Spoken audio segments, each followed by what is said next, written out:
Your vehicle's seats are equipped with head restraints and/or headrests that may help provide protection against injury in certain accidents. Head restraints and/or headrests may be integrated, adjustable, or non-adjustable. Adjustable head restraints and/or headrests have multiple notches along the stalks to lock them in a desired adjustment position.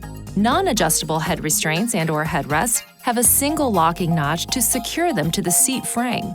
To properly align adjustable head restraints and/or headrests, place the head restraint and/or headrest so its center is in line with the center of the ear.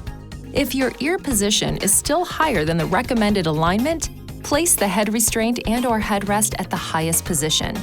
To raise the head restraint and/or headrest, pull up. To lower, press and hold the lock knob while pushing the head restraint and/or headrest down. Please see your owner's manual for further details.